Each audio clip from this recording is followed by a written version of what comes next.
Welcome to this explainer, where we're going to break down the harrowing, hour-by-hour reality of the Chernobyl disaster. Today, we're stripping away the myths, the Hollywood drama, and all those wild rumors, just to get down to the actual technical and human cascade of failures that went down on that fateful night. To really grasp what we're talking about, let's start with a number: 10,000. That is the weight, in tons, of the solid steel reactor lid that capped reactor number 4. To put that into perspective, you're basically looking at the weight of 2,000 medium-sized African elephants. And when the explosion happened, that immense, unimaginable weight was blown straight off the reactor and entirely through the roof right into the night sky. That is the sheer, terrifying scale of what we're analyzing today. Section 1. The Doomed Night Shift. Our timeline kicks off just before midnight on April 25, 1986. And you know, the mood among the night shift workers arriving at the plant was actually pretty joyful. There was a holiday just around the corner, but they were walking completely unaware into a doomed scenario. They were tasked with running a delayed backup power test that, frankly, they hadn't even been properly briefed for. Now, to understand the disaster itself, we just need a super quick refresher on how a nuclear plant actually makes electricity. Inside the reactor, neutrons split uranium atoms in a chain reaction which cranks out a massive amount of heat. You use that heat to boil water into steam, and that steam spins turbines to generate power. Simple enough, right? But to stop this whole thing from spiraling out of control, operators use control rods. These are made of materials that absorb neutrons, so they basically act as the brakes on the nuclear reaction. So as those first 2 hours tick by, a really deadly cascade of errors begins to unfold. Because of a totally unrelated power outage elsewhere earlier in the day, this test had been heavily delayed. That meant the reactor had been running at low power for way too long. The operators start seeing these really confusing power drops. And despite how unstable everything is getting, shift supervisor Anatoly Dyatlov applies intense pressure to just keep pushing forward. He absolutely refused to have a failed test on his record. Which leads us to a critical turning point, a phenomenon called xenon poisoning.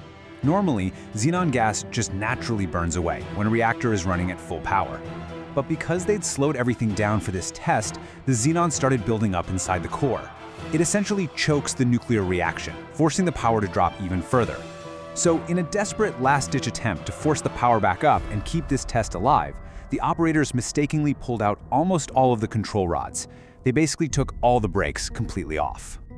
Okay, so it's exactly 1:24 a.m. and the actual test finally begins. They simulate a power outage just to see if the slowing turbines can keep the coolant pumps running.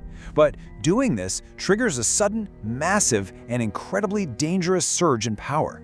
Panic sets in. An operator immediately slams the AZ5 button. Now, this is the emergency shutdown switch, the ultimate kill switch designed to drop all those control rods back into the core instantly to stop the reaction. It was a completely desperate move to save the plant. But here lies the fatal, hidden design flaw of Soviet reactors at that time. Yes, the control rods were designed to absorb neutrons, but they were tipped with graphite, and graphite actually increases the reaction rate. So as all of those rods dropped back into this surging reactor at the exact same time, those graphite tips entered first. This caused an unbelievable, instantaneous spike in reactivity. Instead of hitting the brakes, it was like slamming the gas pedal to the floor. It instantly vaporized the cooling water and triggered a cataclysmic steam explosion. Section 2. Anatomy of a disaster.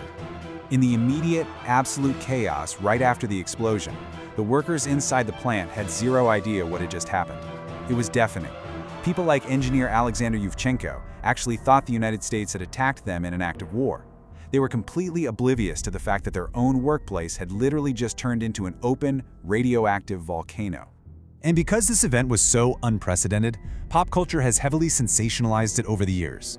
You've almost certainly heard the TV myth about the Bridge of Death, this dramatic story where locals supposedly gathered on a bridge to watch radioactive blue dust fall like snow, and then every single one of them died shortly after. Well, historical facts show that it's completely false. There was no Bridge of Death. In reality, most of the residents in the nearby town of Pripyat were just safely and soundly asleep in their beds. Section 3. Denial and deadly delays. Back inside the plant, the reality was a literal nightmare. Workers were finding their colleagues dead in the rubble. Some even looked up into the destroyed reactor hall and saw this magnificent, glowing beam of light shooting straight up into the heavens. It was a deadly, ethereal beam of ionizing radiation. And yet, despite all of this undeniable evidence, the plant's leadership stubbornly refused to believe the core was actually gone. They kept insisting it was just a water tank explosion, which caused incredibly deadly delays in the emergency response. This denial leads us to another piece of deeply heartbreaking misinformation.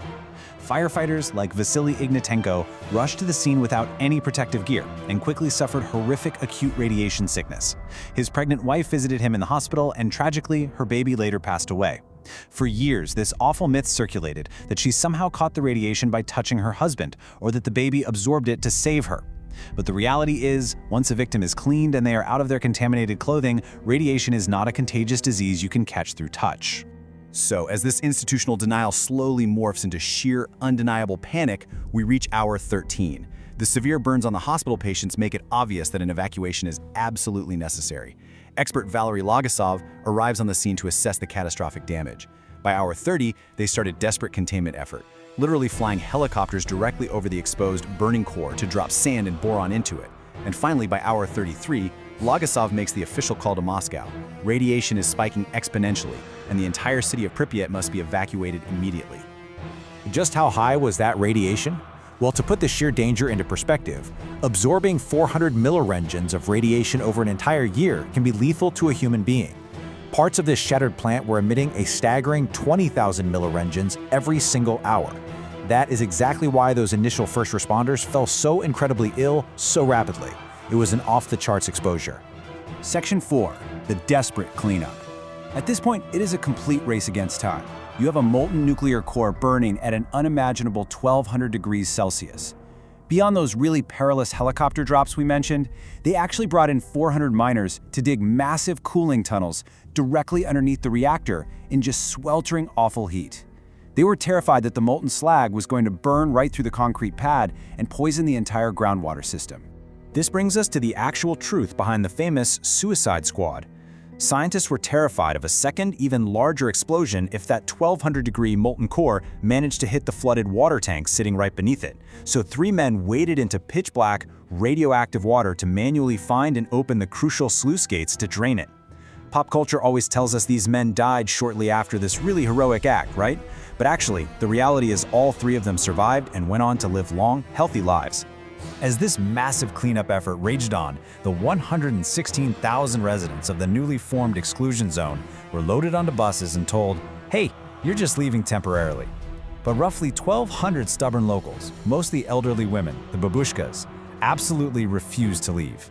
When a soldier ordered a woman named Hanna Zavornya to evacuate, she straight up told him to shoot her and dig a grave right there, declaring, "Radiation doesn't scare me, starvation does." They actively chose an invisible nuclear threat over the trauma of being ripped from their ancestral homes. Meanwhile, back at the reactor, they had a monumental problem. 100 tons of highly radioactive debris had to be cleared off the roof of the adjacent building. The authorities initially tried using these advanced remote control robots, but the radiation was so unbelievably intense, it literally fried their circuits. So they had to rely on human liquidators. Because the radiation was at its absolute peak up on that roof, these men were strictly limited to frantic shifts of just 40 to 90 seconds, literally just enough time to sprint out, shovel a single load of radioactive graphite over the edge, and sprint back inside. Section 5. Myths, Truths, and Legacy. In the immediate wake of the disaster, 31 people tragically died within a couple of months from acute radiation sickness. Over the long term, an estimated 4,000 ultimately passed away from cancers related to the exposure. It left behind this sprawling, heavily contaminated exclusion zone, and it ignited deep, widespread political outrage regarding the systemic failures that ever allowed something like this to happen in the first place. The expert who led the response, Valery Logasov, actually left behind an incredibly poignant warning. Knowing he was dying from his own severe radiation exposure, Logasov recorded a series of secret cassette tapes. And in them, he didn't just point the finger at those night shift operators. He blamed a decades-long chain of mismanagement, corners constantly being cut, and a fundamentally flawed Soviet system. He powerfully declared, "When you can't hold the state accountable, then the state is broken." Now, decades later, the physical landscape tells a really surprising story of resilience. While the exclusion zone remains heavily restricted and won't be entirely safe for permanent human habitation for another 20,000 years, nature definitely hasn't waited around. In the quiet absence of humans, wildlife has completely reclaimed the abandoned, decaying city of Pripyat. If you look at the zone today, you're going to find wolves, brown bears, lynx, and bison just roaming freely right through the empty streets. So as we wrap up this explainer, I really want to leave you with a massive question to ponder. The catastrophic technical errors, the devastating institutional denial, and the hauntingly quiet streets of Pripyat, they still fuel global conversations today. Has the shadow of Chernobyl's explosive night permanently altered our trust in nuclear energy? And are the deeply human, entirely preventable mistakes we've covered today something our collective memory will ever truly allow to fade? Thank you so much for walking through this timeline with me, and keep questioning the history behind the headlines.